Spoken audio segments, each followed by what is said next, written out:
Years ago, I was reading through the classifieds, and I saw an ad in there, amputees wanted. I thought it was a joke. Like that. It's just basically connecting the club to the ball. So I called the number, and it was Dr. Ramachandran. Still relaxed. Today, Derek is teaching Ramachandran how to play golf. But several years ago, Derek made a crucial contribution to Ramachandran's pioneering work in brain science. Yes, that was amazing. After my surgery, I sat up in the bed and still felt the arm there, still felt everything there.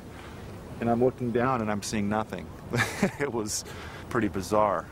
The more I thought about it, the more it hurt. The more it hurt, the more I thought about it. So it was like, it was never ending.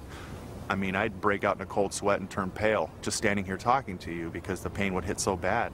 If there is any one thing about our existence that we take for granted, it's the fact that we have a body. Each of us has a body, and you give it a name, it has a bank account, and so on and so forth.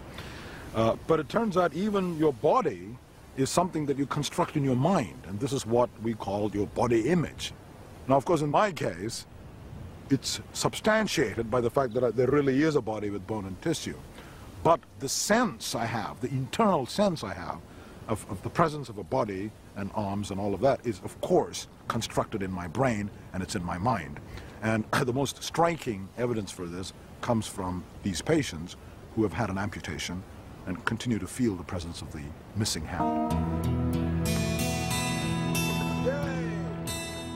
It was the beginning of an important relationship. Important for Derek because not only would he finally understand his phantom pain, he would also get to the bottom of a mysterious sensation he felt while shaving. When I first started shaving after my surgery,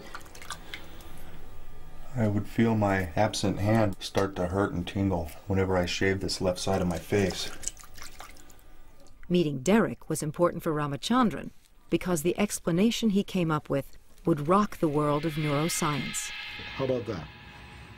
That's just my arm. The first thing Ramachandran did was to invite Derek to his lab for a simple test.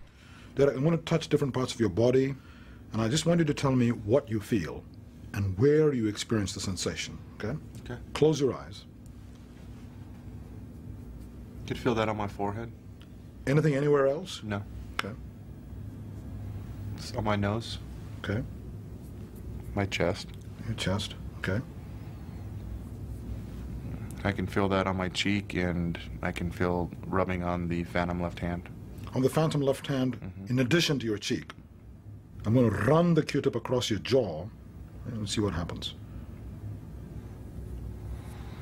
I can feel the Q-tip on my cheek, and I can feel a stroking sensation across the phantom hand. You actually feel it stroking across your phantom hand, across the palm.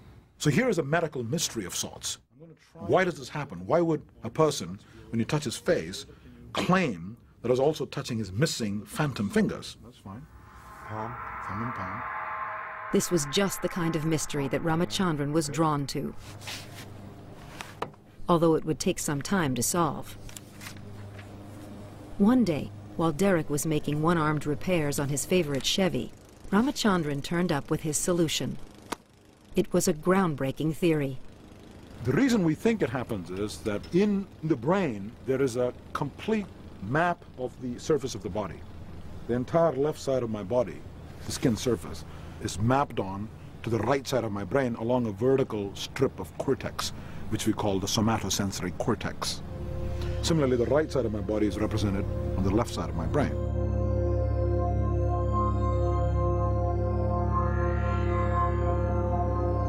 So every point on your body surface has a corresponding point on this body map. Now it turns out that the representation of the face on this map is right next to the representation of the hand. Now that's a bit surprising, as you'd expect the map to be continuous and faithfully represent the left side of my body. But it doesn't. Now imagine what would happen if the left arm were amputated. The part of the brain corresponding to the hand no longer gets any input, and it's hungry for new sensory input, so to speak. The sensory signals from the face normally activate only the face area that's right next to the hand area, but they now invade the vacated territory corresponding to the missing hand and start activating the hand region in the brain. And so whatever is reading those signals higher up misinterprets those signals. It says those signals are coming from the missing hand. So you experience the sensations that's coming from the missing fingers even though I'm touching your face. And this is showing there's been a massive reorganization of the sensory pathways in your brain after the amputation. And it's as though there's been a cross-wiring in your brain. Exactly.